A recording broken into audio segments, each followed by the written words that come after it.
for the camera. Good morning and welcome to the second keynote of this conference. We don't need many words to introduce our second guest speaker, but I will use a few. It's Martyn Hammersley, and we're very honored to have him as a guest speaker at the conference. Martyn has worked as a social scientist for 40 years and is now Emeritus Professor of Education and Social Research at the Open University, UK. He describes himself as a sociologist by training, whose main substantive field is education, originally doing ethnographic work on patterns of classroom interaction. At the same time, he has spent a lot of time preoccupied with methodological issues and published several books of methodological nature. The last published book in 2018 is The Radicalism of Ethnomethodology at Manchester University Press. And I can say it promises to be a thought-provoking book. I believe also the talk today is intended to be thought-provoking and aim to challenge some fundamental premises by which our research functions. So, Martyn, thank you. Thank you. Well, thank you for inviting me. Rupert invited me, so he's to blame. It's very much appreciate the chance to come and talk to you. I also appreciate the fact that I'm speaking in the Donald McIntyre building. I knew Donald years ago and greatly admired him. One of the interesting things that you can do when you come to conferences is to compare the abstract that people give with the talk that they provide at the end. And I think if you compare my abstract with yours, I say you'll find this doesn't quite match. There are places where it touches because the talk developed a bit while I was thinking a bit more about it. The other thing to say is I've given my website address on there because the slides are up on the website, so if anybody wants to see the slides, that's where they are. If you Google my name all in one without a gap, it will probably come up. Okay, so it's a very long-winded title. Not sure I'm going to be able to cover all parts of it, but I'll do my best. What I'm really going to talk about is methodological pluralism. So I have two tasks really. First of all, to try and persuade you that there is a problem of methodological pluralism, and then to try and suggest how we might go about dealing with it. Some people think that pluralism is a positive thing, and I think there are respects in which it is, but I also think that it's a symptom of some problems that we may need to address. However, I don't think there are easy solutions to those problems, and I don't think you'll necessarily be convinced by my suggestions. I first started thinking about the problem of pluralism because I've written about ethnography, and a year or so ago I started to collect different types of ethnography. This isn't actually a fault. The etc. at the bottom is genuine. There are others. I think they're all on the slide. You'll see that they vary in character. Some of them are pretty close to being a particular method. Some of them are broader approaches. There's a sort of spectrum between method and approaches. But even the ones that seem to be organised around the method, like maybe visual ethnography, you find has been developed into almost a self-contained approach in itself. I believe the same sort of problem occurs in, if we accept it's a problem, occurs in research on learning. It seems to me to be quite a lot of different perspectives. I'm not claiming that is an exhaustive list, or that each of those is represented equally within the field. But it seems to me there's quite a diversity of methodological approaches concerned with learning. I think in the field of education, this problem of methodological pluralism is a general one across the social sciences, almost any field. You find it in economics, for example, which you wouldn't have done 30 years ago, but you will now find within economics a whole range of approaches. Not all of them get a look in terms of the teaching of economics, and that's a cause of much dispute at the moment within economics faculties. But it seems to me that in the case of education and some other applied areas, that there is the additional complication that very often particular research approaches are linked to support for or advocacy of an approach to education. So if you like, you've got a link, for me anyway, you've got a link between two rather different fields, an approach that spans the two. And I think that, as I say, that makes it slightly more complicated. I've given two examples there where I think there is a link, randomised controlled trials and outcomes-based education, dialogical research and dialogical pedagogy. But I don't think that's new. I mean, I think with classroom action research, some years ago there was a similar sort of relationship between ideas about research methodology and ideas about pedagogy.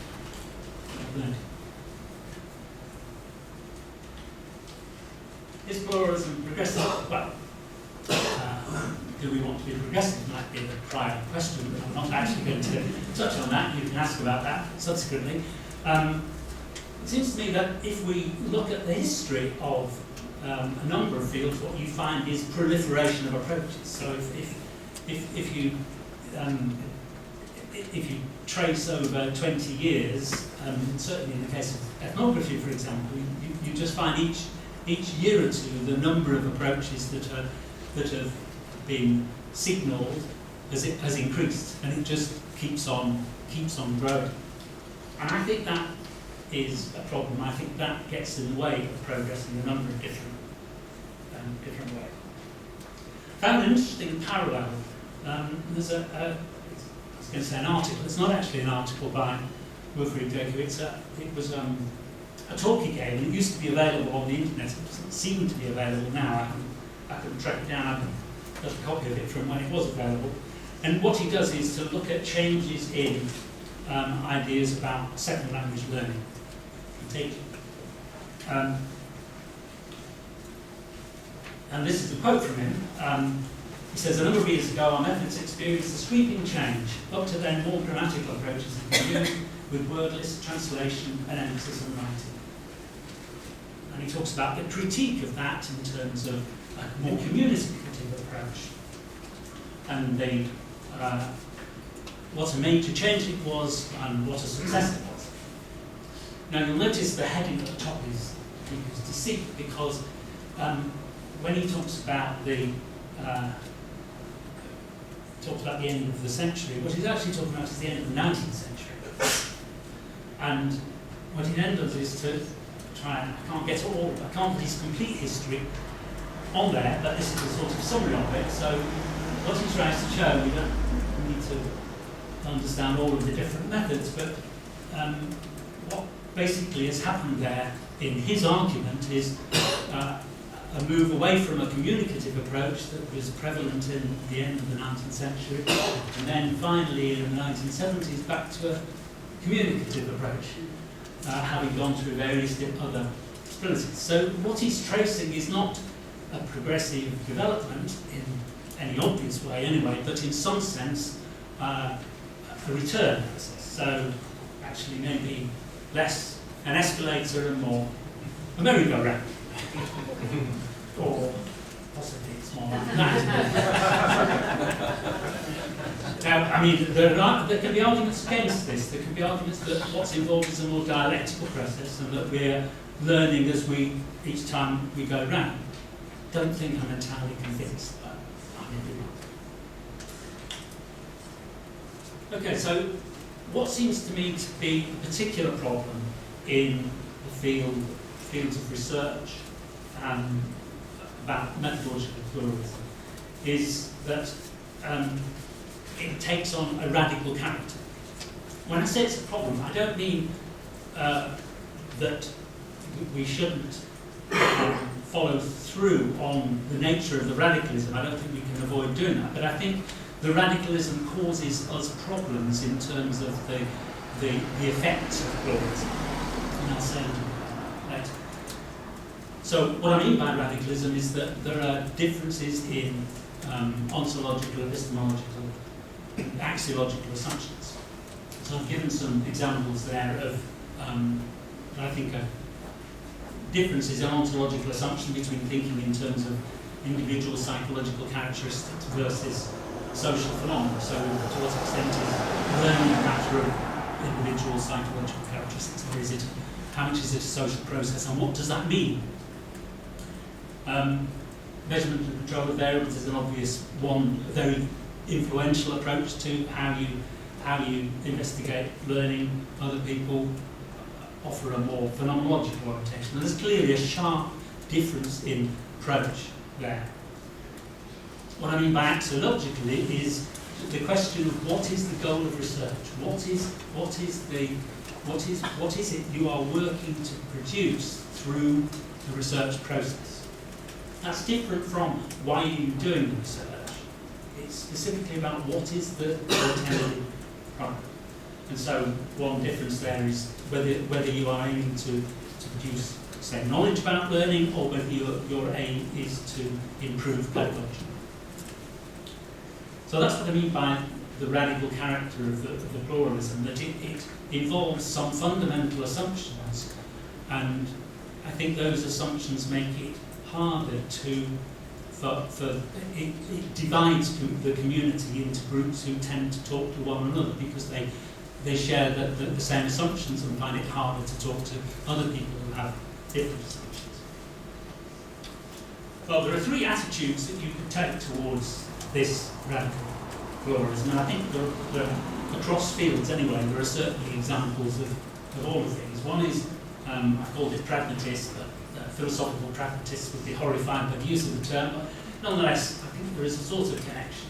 So the denial of the relevance of those philosophical assumptions. So you just say, well, we don't need to think about all that. That's for philosophers to think about. We have to get on and do our empirical research. And that was a characteristic feature of some forms of positivism. For example, although positivism was a philosophy, very often those researchers who were influenced by positivism, part of what it was about was to put on one side philosophical issues on the basis that many of those couldn't be addressed in a scientific way, and to concentrate on what you could empirically investigate. So that's one response. The second response is to simply insist on the validity of one's own assumptions and to dismiss other paradigms. I think it wouldn't be too hard to find some examples of that. At least nobody would own up to it, but lots of people would be able to identify it in other people.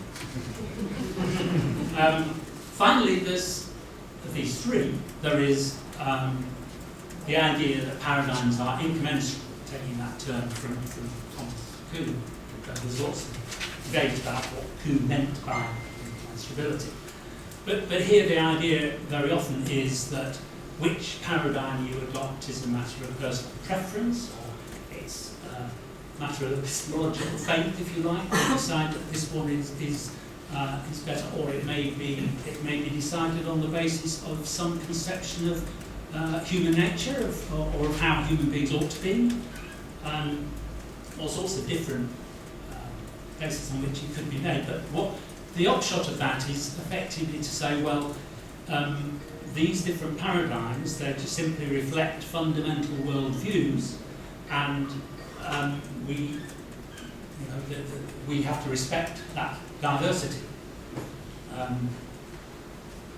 Now, I think all of those three attitudes have to be rejected. I think each of them is problematic. I don't think that you can deny the relevance of philosophical assumptions. That we have to recognise that they're involved. I don't think the second dogmatic position, where you simply insist on your position, is going to get anybody anywhere, because I think we necessarily learn from others who have different views. The problem with the third position is, while it may seem appealing in some respects, and certainly if you're a minority group within a field that's dominated by some other perspective, it might be very, very appealing to adopt that third position.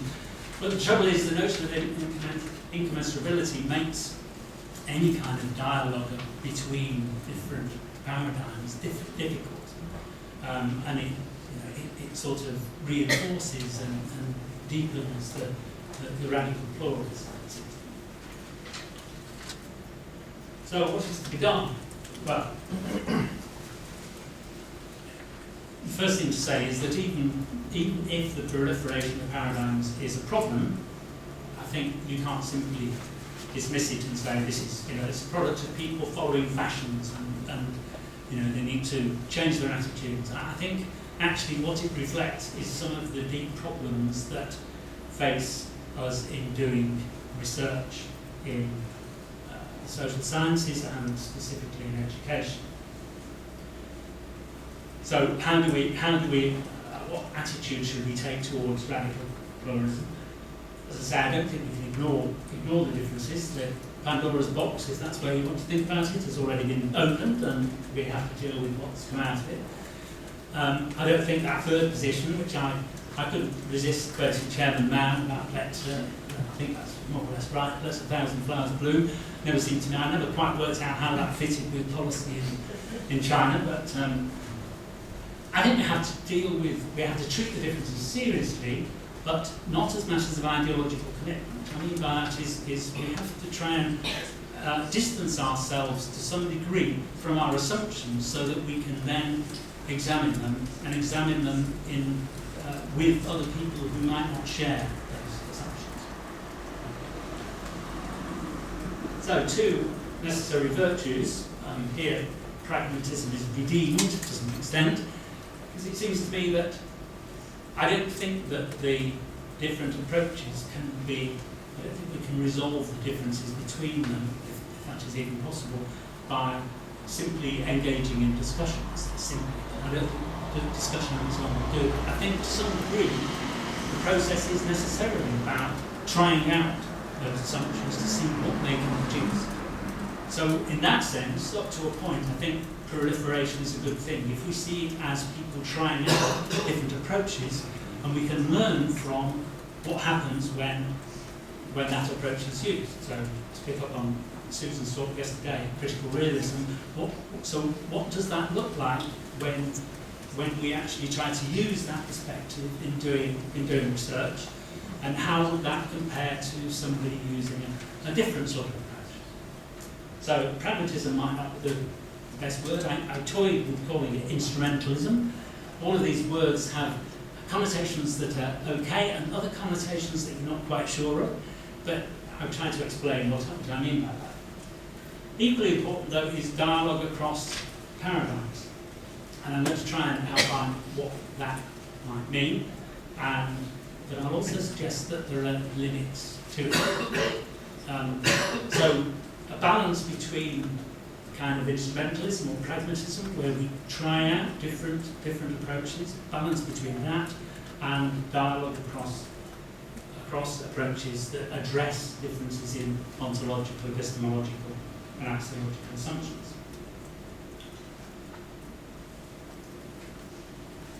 Well, one of the things that I learned from the session that I attended previously to this was that I should be very careful about treating dialectic as if it's the same as dialogue, but that's what I've done here. I think both words have a range of meanings. That's my defence. I was looking at the history of notions of dialogue and dialectic in philosophy. I picked out two quotes there. Nicholas Rescher emphasising it's interesting, he talks about ground rules there. I think the social nature of ground rules of reasoning, so that as against a Cartesian notion of thinking as being very individualistic, where you try to build up knowledge within yourself, that reasoning and learning and thought are necessarily social, interactive processes. And Hamlin then points out that actually that was, in one form or another, that was the view of Plato and Aristotle. Now, as well, I've tried to employ that notion, a notion anyway, of dialectic, to try and think about the nature of research communities, or some, I suppose I'd have to say, an idealised version of how I think research communities ought to be. It seems to me that dialectic is at the centre of it. One of the problems, one of the several problems I have with the with the way in which research is managed in the UK is that it entirely focuses on outputs. So we actually use that phrase, outputs. Well, I don't think the process of research is a production that ends up with an output. I think it's something which produces some potential knowledge claims which then get discussed within the research community or more broadly, and then get fed into a further process of research and a further process of discussion. I don't think in the output model is a discovery model. It's the idea that somehow you go along and you can discover the truth about something. I don't have any problem with the concept of truth, or necessarily with the concept of discovery, but I think that we have to recognise the interactive and social character of research.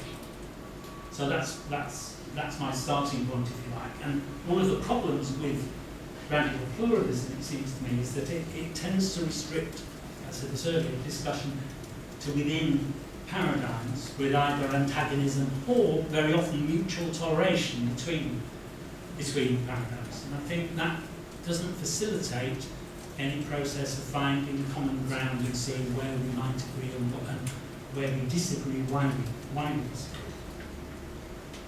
Initial requirements for dialogue, well, some of the ground rules that have been identified as central to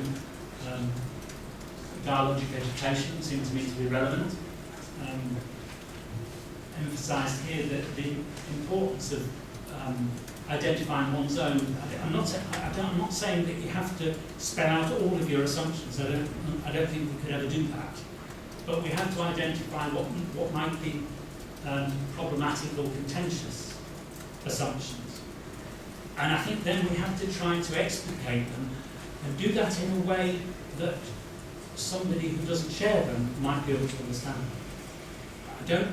My impression is, it may be different in your communities, but in communities that I participate in, I don't see much of that going on. What tends to happen is people use standard stock phrases about what their commitments are, as if they don't need any further thought. And when somebody questions them, what we end up with is a debate in which there's mutual challenge, but not much mutual understanding. The other side of that is resisting stereotyping other people's positions, but also recognising that dialogue isn't easy and may not resolve disagreements. Sometimes I think people get discouraged because the discussion doesn't seem to be making much progress. But again, I think what's important is not just what goes on in the particular discussion at a particular time, but what goes on in people's heads subsequently and maybe in other quarters. It is a longer term process where ideas get clarified and developed and challenged and tested.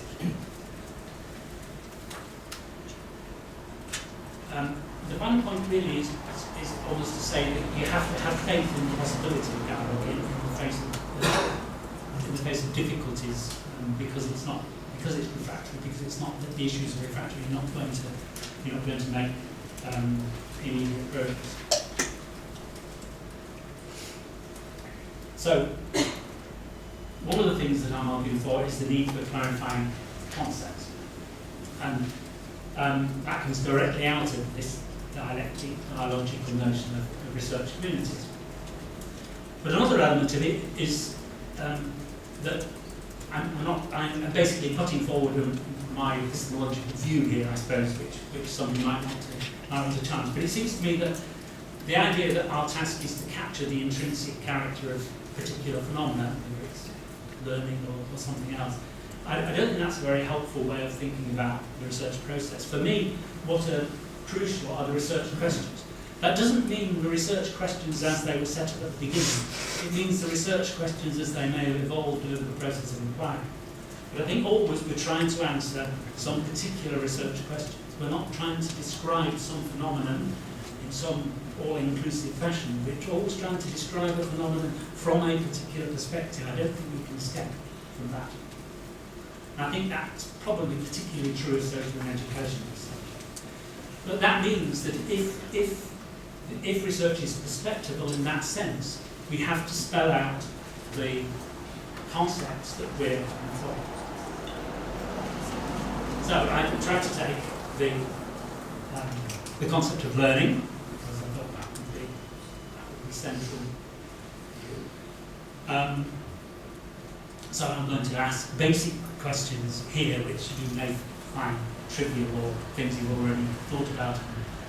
But it seems to me that very often when I read research about learning, I'm often struck by thinking, well, what exactly are people meaning by that term? What would they take to be learning, and what would they not take? What would they take not to be learning? Sometimes the assumption seems to be that almost any change in behaviour from during the relevant period would be a case of learning. I can't see how that could be possible.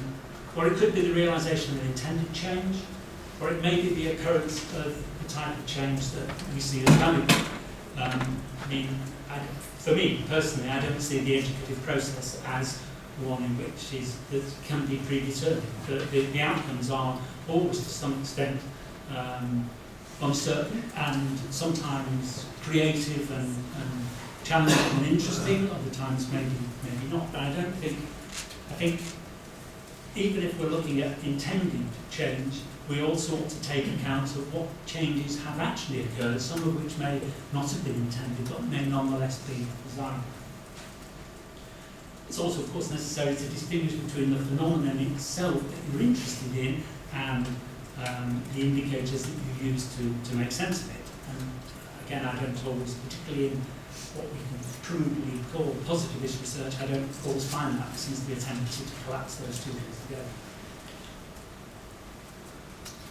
So, further explication of this concept, it seems to me that the use of learning is always value-based. It refers to some process or outcome that has been judged to be worthwhile. So we need to make explicit what value framework underpins it. Very often people use institutionally defined curricular objectives, but alternatively you might identify learning in terms of societal needs. Government policy documents very much or often operate in that kind of way, or it may be defined in terms of some concept of the person defined by the researcher or others. So I think, however we go about it, I think we have to spell out the particular substantive knowledge skills that we are suggesting are valuable, or that we are taking to be valuable, or whether maybe it might be acquiring the capability of learning to learn, or it may be a notion of autonomous learning, all sorts of different ideas that you will be aware of that are used to define what would be worthwhile learning.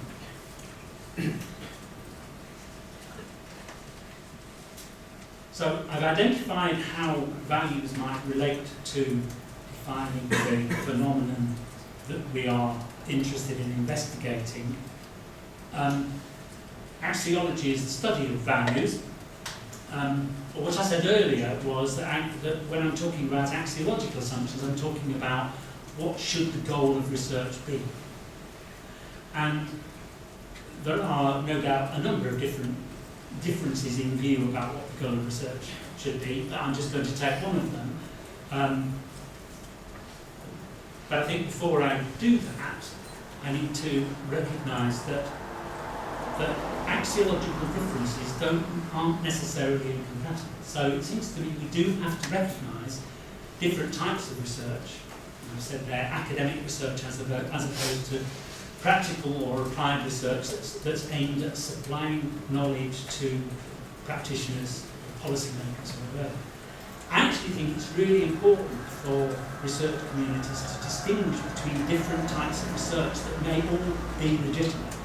But what tends to happen is that you get an exponent of one particular type who then treats that type as if it were the whole approach that everybody should be doing this. And then we get into spurious arguments between different types of research, whereas actually if all of us sat down, we would probably agree that both are worthwhile, but they're different.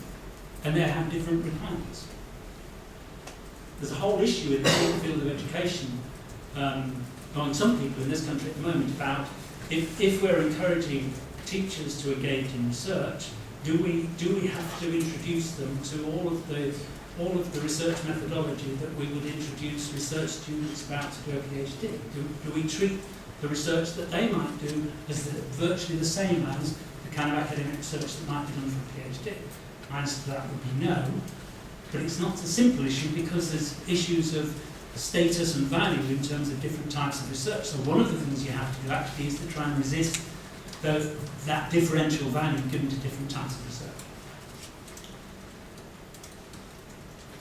We also, I think, need to recognise that across social, psychological and social research, what we're investigating is some very different kinds of phenomena, and there's no reason to assume that a single methodological approach will be able to deal with all of them. So in that respect too, I think we need to recognise that there is legitimate diversity. But there are ideological differences. What I mean by that is differences in worldview about what the goal of research should be.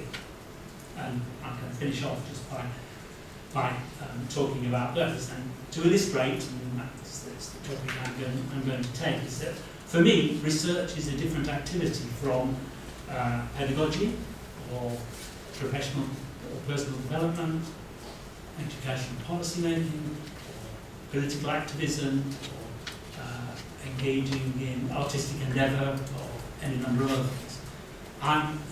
You may have already learned I'm one of those people who likes to differentiate things rather than put them all together. But again, that might be an underlying assumption of mine that you might want to challenge. So just to illustrate the contentious character of axiological assumptions, I've put a few questions here. So about whether research should be solely concerned with producing factual knowledge, value-relevant factual knowledge, so that other people can use that knowledge to make sense of what goes on in classrooms and to improve what goes on in classrooms, or to develop policy, or alternatively, does it inevitably, or should it aim to produce value conclusions, in other words, to produce evaluations of what's going on as good or bad, or progressive or regressive, or whatever, and to make recommendations about what should be done. For me, the goal should only be that first one. Our goal is to produce value-relevant knowledge. So I'm trying to illustrate, I'm not arguing for it at the moment, I'm just trying to illustrate the contentious nature of it, because I'm guessing that some of you would disagree with that. Another aspect of it is to say, well, when we publish our findings may have an effect in the world. Unfortunately, very often they don't have that much effect, but sometimes they get taken up and used in ways that we're not happy with. Is it a responsibility of ours to ensure that they're used in a desirable fashion? Which my answer is no, there is no responsibility to do that. The only responsibility is to correct any misinterpretations of the research.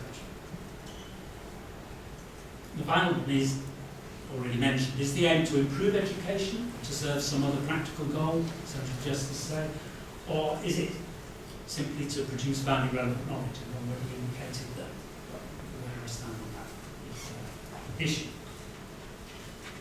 So that's the actual axiological conflict that I'm identifying, just to indicate how deep I think methodological pluralism is when it comes to axiology.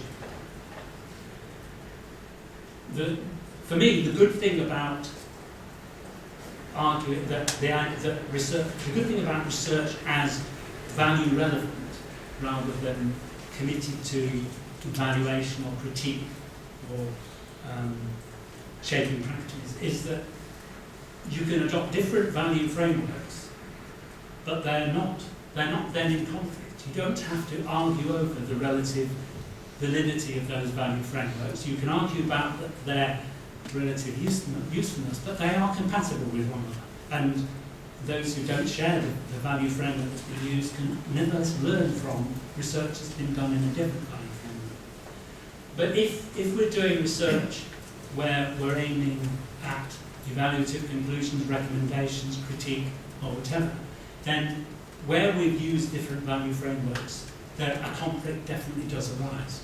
Because we're trying to promote different views about how education should be. And that, I think that makes engaging in dialogue to try and clarify our bounding assumptions extremely difficult. In practice, I don't think, we talk about there being paradigm wars. In practice, it doesn't seem to me that paradigm war is going on all the time. It breaks out occasionally. Much more common is a sort of détente or mutual accommodation, or where people go to different conferences. You know, so people have these assumptions, go to that conference, other people go to another one. The other way in which I think conflict is avoided is that actually when people argue for, when they put forward their evaluations or their recommendations, they do so in value terms that are quite abstract and ones that actually we could all agree with. I don't think anybody's going to argue against social justice, one or two people would, but most people wouldn't. But if we then started to talk about what we think is socially just and what we don't think is socially just, that's when we would start to disagree. And I think if we're actually going to be engaged in evaluative research or critical research, we actually need to engage in that kind of discussion about what particular values mean in relation to particular issues. But for me, that isn't part of the research task. It's a very important part of what should go on in the public sphere, including amongst educators, but it isn't a specific research task. And partly because I think if you make it that, it makes it very difficult to engage in the kind of dialogue that I think is essential for doing research well. Okay, so, yeah, okay, I'm going to be within the time, I think. I'm trying to go even shorter. So views about the proper nature of research depend on both value judgments and factual assumptions.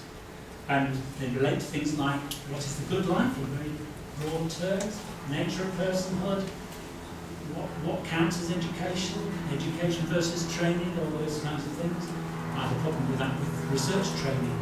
Research training, is that the right word? Character of modern societies, the role of universities, a whole range of different issues are involved, and that makes engaging in dialogue quite difficult. And what tends to happen is just pitched battles or debates, it seems to be. How do you get over that in the public sphere is an interesting question. Certainly you don't see much sign of that. Quite the reverse, I think, in my lifetime, away from the possibility of dialogue about different political positions. There's also the question about whether all axiological positions should be tolerated. I'm not going to tell you what I think shouldn't be tolerated, but you can probably think up some possibilities, even if they don't actually exist. It was illustrated to me many years ago, an educational researcher called James Toomey came along, who argued for basically a free market economics view of education, which you can imagine a response to from me and my fellow sociologists, whose politics were different from that. But the result was we never really engaged in dialogue with James. Well, I didn't witness it anyway, if we did. What we did was to engage in political debate of a kind which just batted forward arguments between us. There's also the, as soon as you start to say, well, can all axiological positions be tolerated, then you get to the question of what are the limits to the kind of pragmatism and the kind of dialogue that I'm suggesting. I'm not going to say I can say what the limits are, but I think there are limits. I think there are points where you have to say, well, actually we can't debate that further.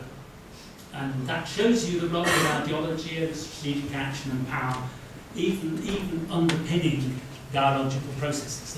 It's always there, but there's some points where it becomes particularly evident and dominant. Nonetheless, I think we ought to try and push dialogue as far as we possibly can. So I suggested that there is a problem of radical pluralism, that the solution isn't as simple as stepping off a carousel and onto an escalator. Haven't yet found any escalators, I'm still looking for them. That in the face of this, what we have to do is to try and aim at clarity about the axiological, epistemological and ontological assumptions that we're making, including the value frameworks that we use to construct our concepts. We should try and assess ontological and methodological issues instrumentally, trying out different assumptions and methods to see what they can produce. That we should resist the tendency to treat axiological assumptions as apodictic or idealistic, in other words, as already decided certain or matters of faith. We have to recognise the limits to pragmatism and dialogue as well. We can't simply assume that they will. And I'll stop now.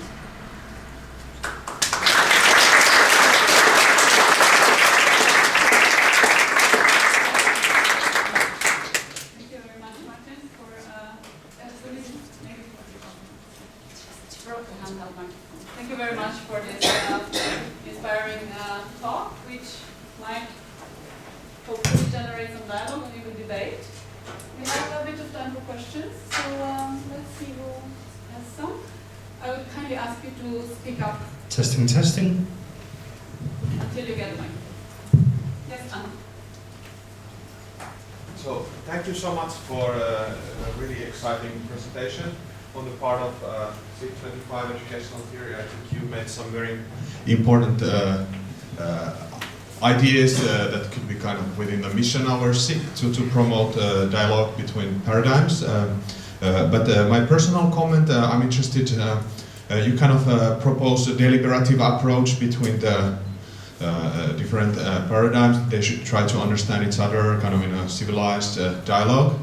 I'm referring to Iris Marion Young, who is a scholar of deliberative democracy, and she says it's a good thing, but sometimes there are such power differences within some domain of activity that it's not enough. If you just talk, those with privilege and power will overcome, and you need sometimes to resist and take action. So in some sort of activism. So my question is, how would you relate to kind of power differences within academia, like OECD and PISA and randomized control trials, and then how to deal with those kind of differences in power positions? Thank you.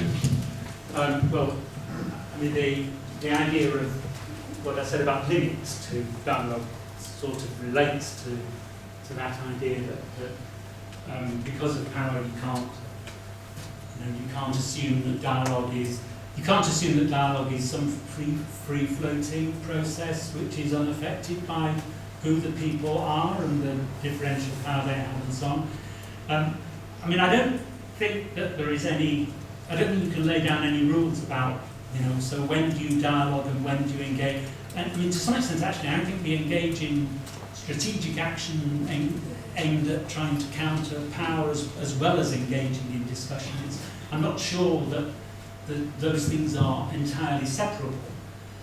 I also think, though, that we have to be very careful about what we mean by power. The term power tends to be used as if it were a simple substance that varies, and some people have a lot of it and other people have only a bit of it. I don't actually think that power is like that. It's, again, a bit like learning. It seems to me it's a relational concept. So the power is the power to do particular things or to stop some particular things happening. And often it is restricted to particular areas. So rather than seeing some people as simply powerful and others as not, I mean, I think anybody who's taught in the classroom would realise that the teacher isn't necessarily in power. Actually, children can be quite effective at subverting the power of the teacher, and while they may not be able to take over that power, think of some, maybe some literary examples of that happens, but it's a much more interactive and complex notion, I think. But I think you're right. I think rather than just talking about dialogue, we have to think about how dialogue relates to strategic action that's related, that deals with issues of power, and what that strategic action should be like if it's not going to get in the way of dialogue. And I don't think there's any rules about that. You have to decide in particular situations about what was the right kind of response. But I mean, one sort of thing might be involved is asking provocative questions or challenging questions in a way that are quite, I was going to say brutal, but anyway, in a situation where somebody is very powerful, that's what you might have to do if you're going to push them into engaging with you in some sort of dialogue. Because it might push them in the other direction. You have to judge what's appropriate. I mean, I found discussing with advocates of randomised controlled trials and systematic reviews was very much that kind of, because they felt that they were on the crest of a wave a few years ago, and they, as far as they were concerned, what they were proposing was not only new but obviously desirable. And actually trying to engage in dialogue in that context was quite difficult. With some people it was possible, with others it wasn't. Any more questions or comments? Yeah, your consideration Just of 1 second. yeah. Your consideration about axiology I found very interesting, specifically when you are involved in interdisciplinary or transdisciplinary work. And I wonder to what extent you think that axiology or the axiological position predetermines the definition of success of a project. Yes, I think it almost inevitably does. I don't think that necessarily means that there's no overlap between different axiological positions. There may be overlap such that there is some possibility of agreement in some respects, but I mean certainly what you find where, thinking back to debates between different approaches to teaching reading, for example, where it's quite clear that what was at issue was most fundamentally was the question of what was the intended outcome, what would be success. And that was why it was very difficult for the two sides to engage in discussion. But I think an attempt to try and spell out what the assumptions on each side were might have enabled more productive discussion. But again, we go back to the issue of power. I mean, one aspect of the issue of power is resources. You know, what is very often when people are engaging in discussions, what they're doing that against the background of scarce resources where they're competing for those resources. So different approaches have to make their own pitch in order to try and get. And that makes it hard to engage in what you might call genuine dialogue in the network progress. But I think that is so important if we think about what presumably we're all aiming at longer term, which is actually to find out the best way to do particular kinds of research, and also how we can enable our findings to be used by various people to whom they might be relevant.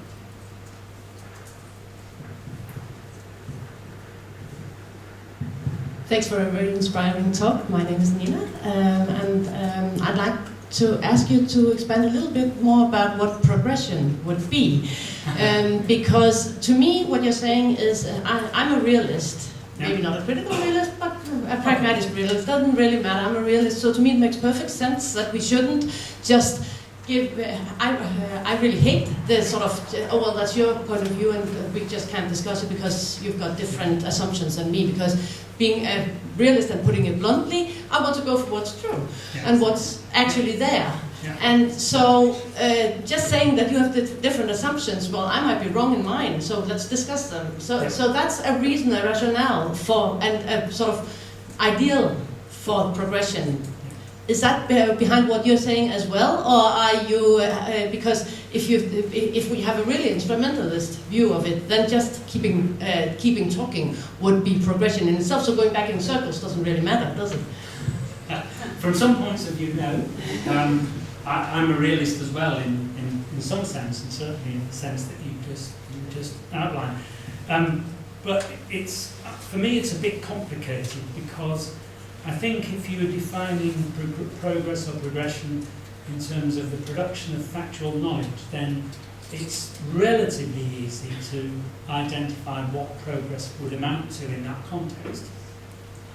It's harder when you're talking about what would be progress in, say, the field of pedagogy, because what would be appropriate pedagogy depends on circumstances, social conditions, and I don't believe that there is progress, social progress. I'm afraid I'm giving up on social progress.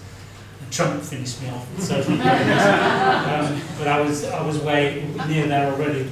But I'm not saying that we can't improve things. I just think that any unilinear notion of social progress is a problem. So any unilinear notion of pedagogic progress would be a problem.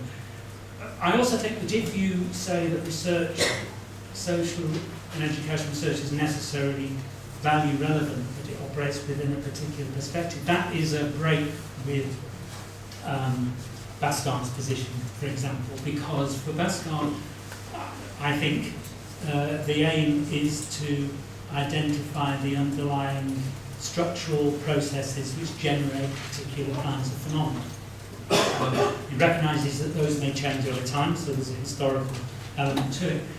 But what he doesn't seem to me to recognise is that we look at the world from a particular perspective in terms of what is important to us, what is relevant to us. I don't think we can discover the intrinsic nature of the world. I think we only can discover answers to research questions, so we can judge progress against particular research questions. That isn't to deny that there may be certain underlying structural processes that we need to understand. I accept that. But I don't think the aim of research is to identify all of the structural processes that might be operating. I think we operate in terms of how can our understanding of those structural processes illuminate our attempt to answer these research questions. So yes and no, I think is the short answer.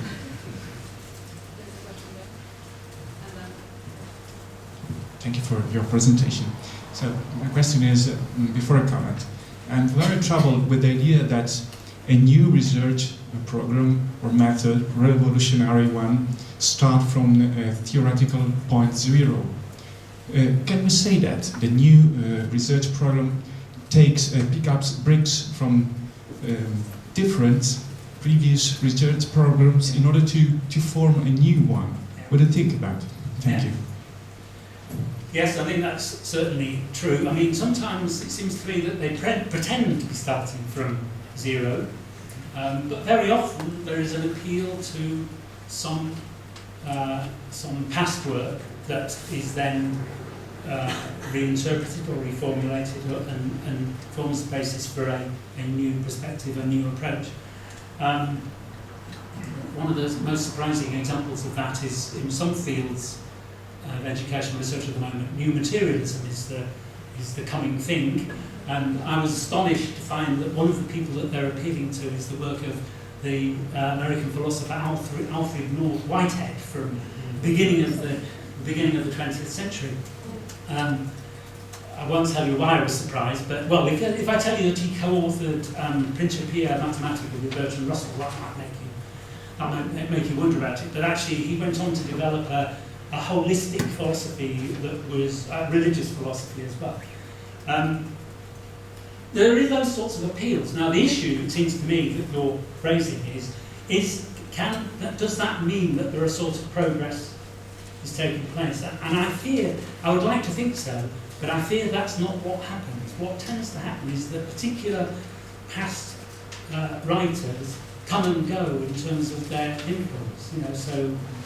People don't talk about Foucault as much as they did, for example, where Foucault previously was, in some areas, was the name that everybody talked about.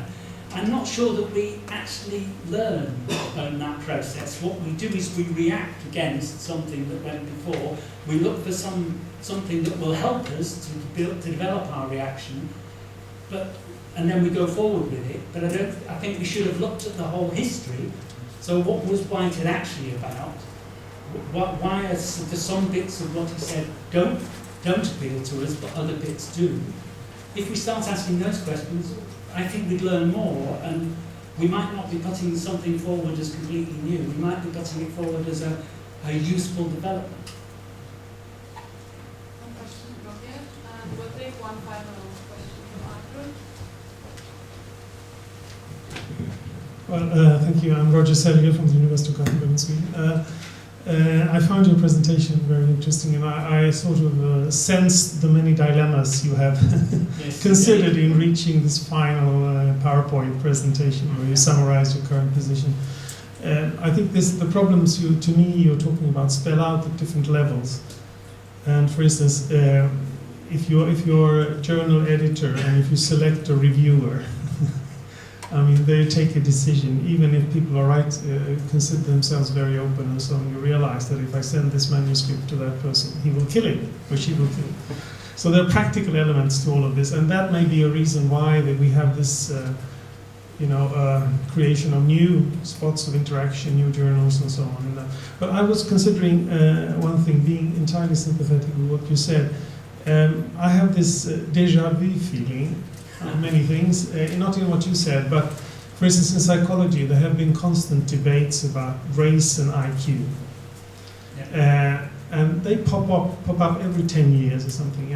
Or nowadays we see with the PISA and TIMSS and all these international comparative studies that in some countries people begin to investigate, so how do immigrants do if we compare them to the native population? And in those, and I have a question. I mean, in those cases, you feel that this is a repetition of places we've been, Yes. and they're not going to lead anywhere. So I will invest my energy in trying to kill them by reminding people of the fact that we have thought of this about research issues of this kind before, and they don't lead anywhere because we end up in cul-de-sacs with very unreasonable assumptions. So what is, and given your dialogue across paradigms, that we should be open to others, but sometimes you feel that this is a place we've been at many times before. Yeah. Do you get my point? I do take your point. I think déjà vu is probably something that happens more and more to you as you get older, so and all sorts of things.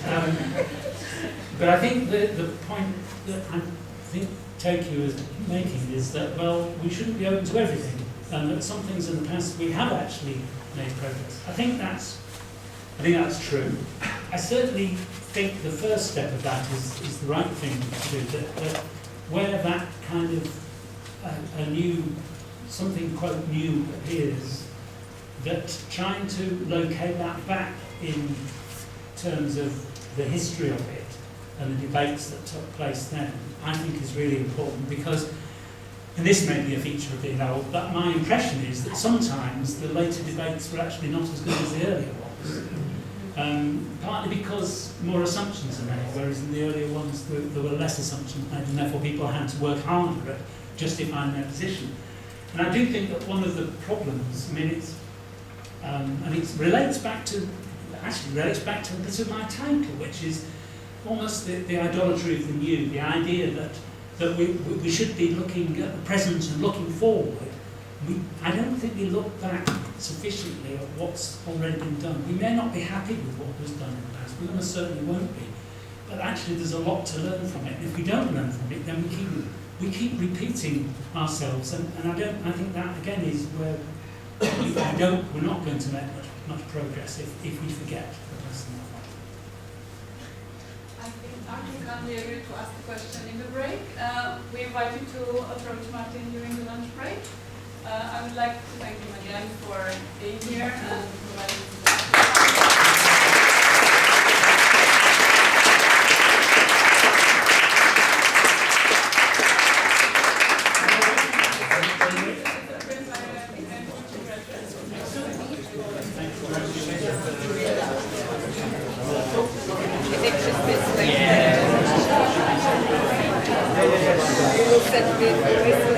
Yeah. No, you should do.